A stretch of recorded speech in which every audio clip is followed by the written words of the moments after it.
It was an ordinary Tuesday morning when Emma Carter, the newly appointed chief of police for Meadowbrook, was driving down Interstate 47 in her blue Ford. Emma had always loved the quiet moments of her morning drives, and that very morning was no different. The fresh autumn breeze swept through her open windows as she cruised calmly, lost in thoughts of how to lead her team at the Meadowbrook Police Department. Emma was new to the position, but certainly not new to the job. With a decade of service, she had earned her way to the top. Despite her achievements, Emma always stayed humble, refusing to flaunt her position. As she approached exit 13, she noticed flashing blue and red lights in her rearview mirror. A police cruiser pulled up behind her with sirens blaring. For a moment, Emma was confused. She wasn't speeding, her car's registration was up to date, and she hadn't made any wrong turns. Still, the cruiser persisted, signaling for her to pull over. Emma raised an eyebrow but complied, turning onto the shoulder and coming to a complete stop. She watched through her side mirror as two officers stepped out of the cruiser. They wore dark sunglasses, their uniforms crisp and their walk brisk. One of them, a tall man with a buzz cut, tapped the side of her car window with his flashlight. Emma rolled her window down, trying to remain calm, though she couldn't help but feel a flicker of annoyance. "Good morning, officers. Is there a problem?" she asked politely. The officer leaned in, his expression unreadable. "License and registration," he said bluntly, ignoring her question. Emma reached for her wallet, her mind buzzing with questions. Why had they pulled her over? She handed over her license and registration without a word. The second officer, a shorter man with a gruff demeanor, stood on the other side of her car, peering in suspiciously. "What's your business here?" he asked, as though interrogating a criminal. "I'm just heading to work," Emma replied, keeping her voice steady. The first officer, whose name tag read Officer Miller, took a long look at her license. His partner, Officer Davis, kept pacing around the car as if he were looking for something wrong. Emma could sense their unease, but she couldn't pinpoint why. "You work around here?" Officer Miller asked, his tone a bit more aggressive than necessary. "Yes, I do," Emma answered simply, resisting the urge to say more. She knew better than to escalate the situation. Miller raised an eyebrow, clearly skeptical. "We'll see about that," he muttered under his breath as he turned to his partner. Davis gave a small nod, and without warning, the two officers started whispering to each other, their eyes darting back to her occasionally. The minutes ticked by as the officers continued their quiet conversation, leaving Emma waiting. Her fingers drummed lightly on the steering wheel. Though she wasn't afraid, she felt something wasn't right. She could feel the tension in the air. Why were they acting this way?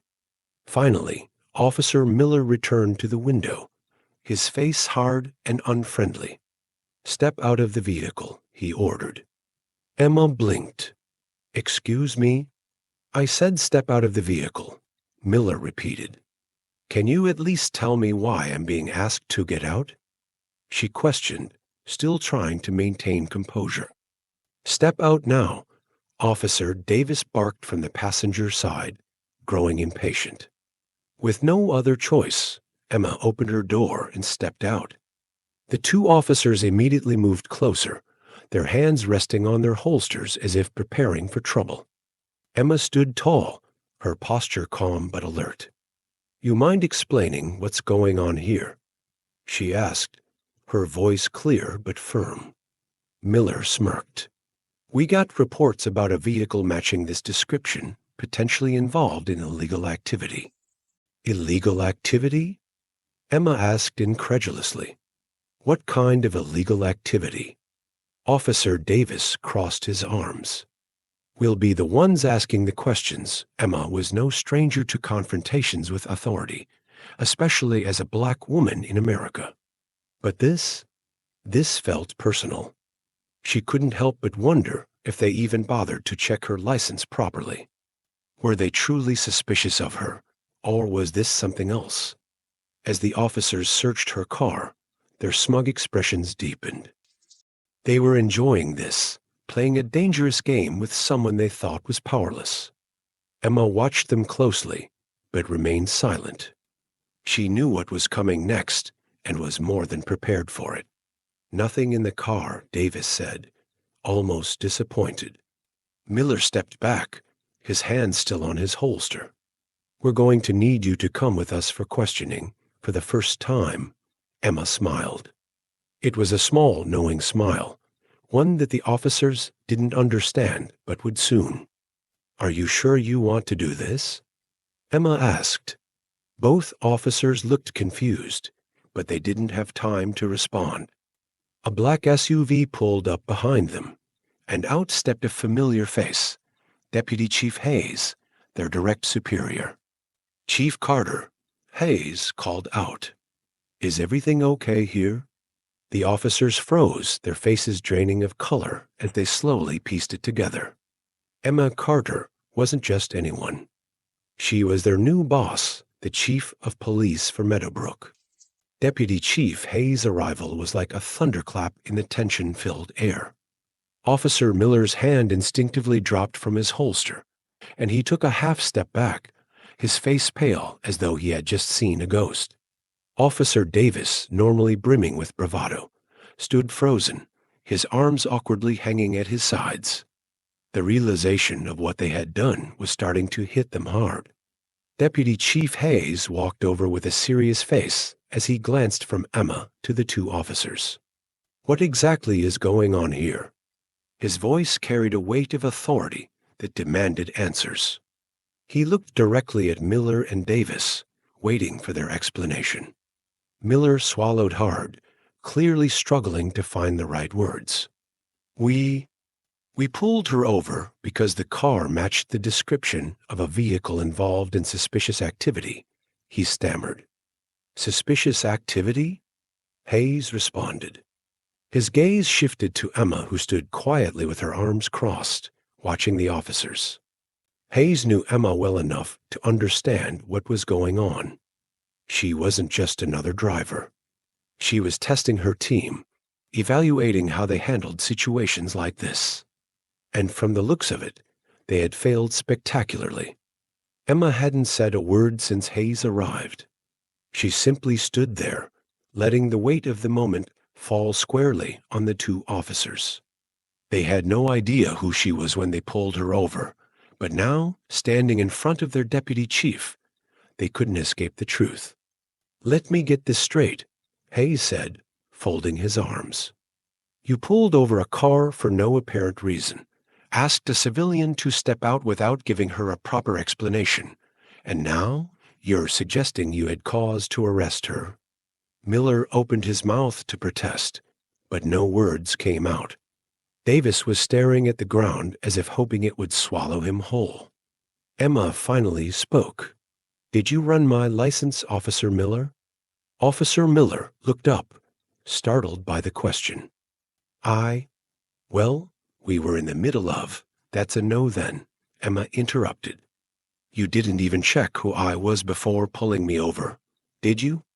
You saw a black woman in a car that you decided looked suspicious, and that was enough for you." Officer Davis shifted uncomfortably. "It's not like that, Chief," Emma cut him off with a raised hand. "Let me guess. You thought I wouldn't question it, that I would just comply no matter what you asked, right?"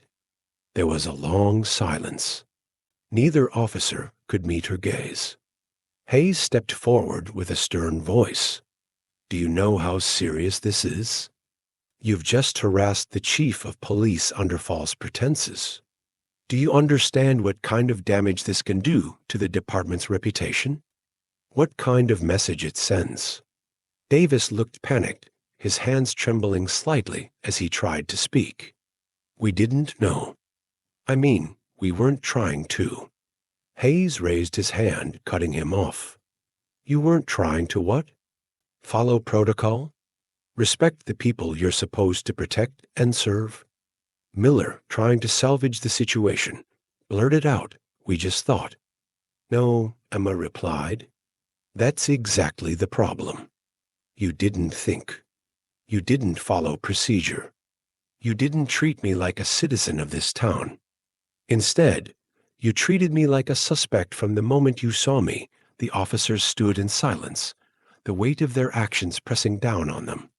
They had made a mistake, a big one. There was no talking their way out of it. Hayes looked at Emma. "What do you want to do?" Emma sighed, her gaze softening slightly, but the anger still simmering beneath the surface. She wasn't going to let them off easily, but she also understood the bigger picture. This wasn't just about her. It was about setting an example for the entire department. "I'm not going to fire you," Emma said. Both officers looked visibly relieved, but their relief was short-lived. "But make no mistake, there will be consequences," she continued. She turned to Hayes. "I want them suspended effective immediately, pending an internal investigation. They need to understand the gravity of what just happened here. This isn't about saving face or avoiding bad press. This is about justice, fair treatment, and making sure that something like this never happens again, not just to me, but to anyone." Hayes nodded. "Consider it done." Emma stepped closer to Miller and Davis, her eyes locking onto theirs. "If you're going to wear that badge, you better earn it every single day. Thank you for watching till the end. I hope you enjoyed this story. If you did, don't hesitate to like the video and share it with your friends too. Subscribe to our channel and turn on the notification bell for more fascinating stories. Have a nice day.